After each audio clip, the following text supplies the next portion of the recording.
Hello guys, you're welcome back to the reaction zone.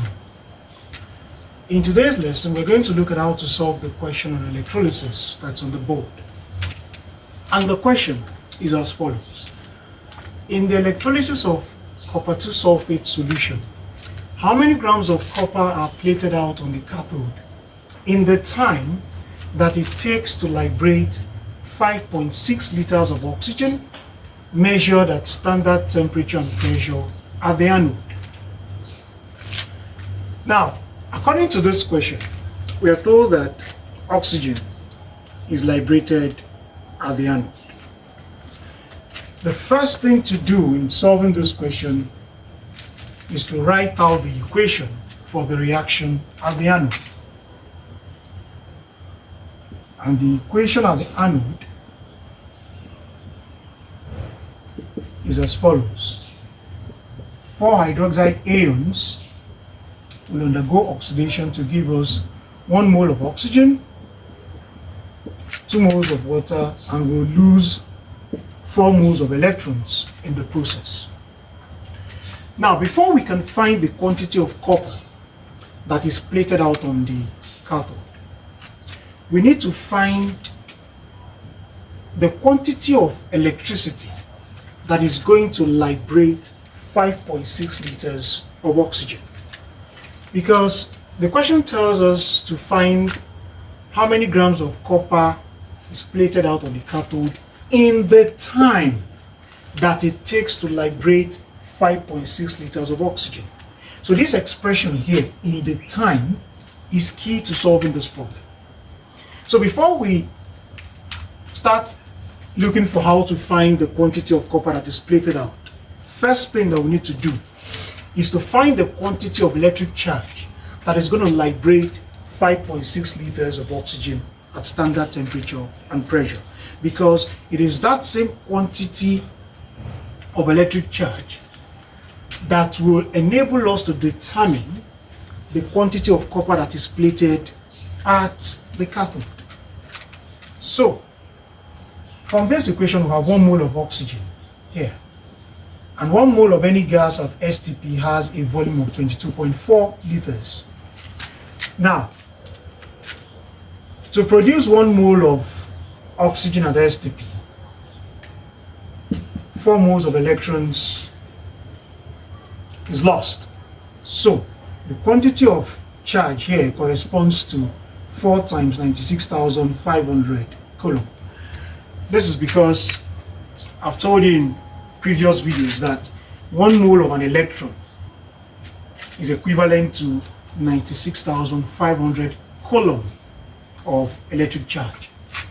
So we can now say that from the equation above,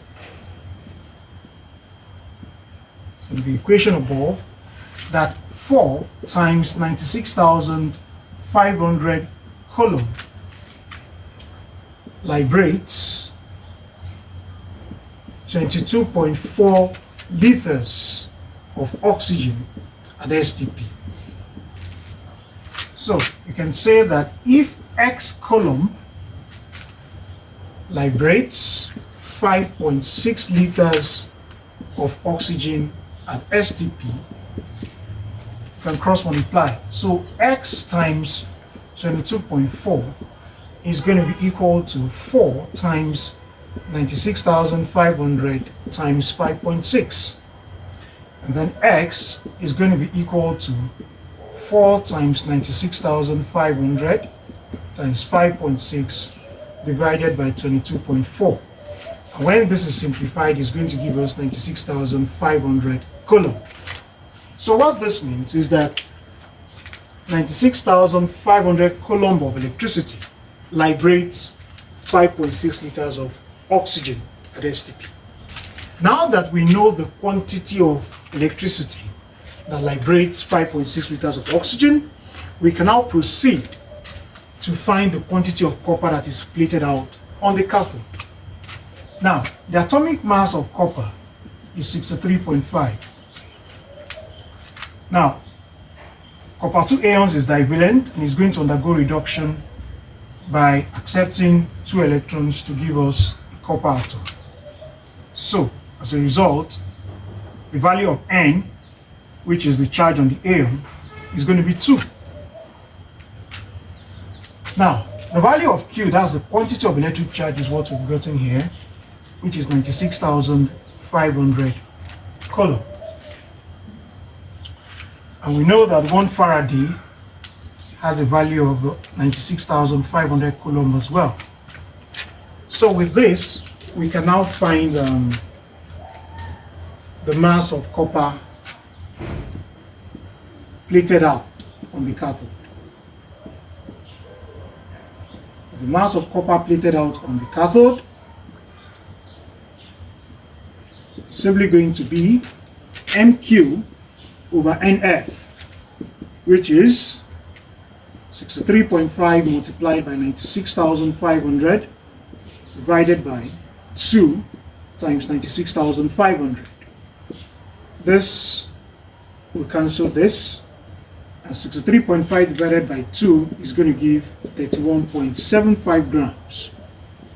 So what this means is that the mass of copper that is plated out on the cathode is 31.75 grams. Thank you for watching, and see you in the next lesson.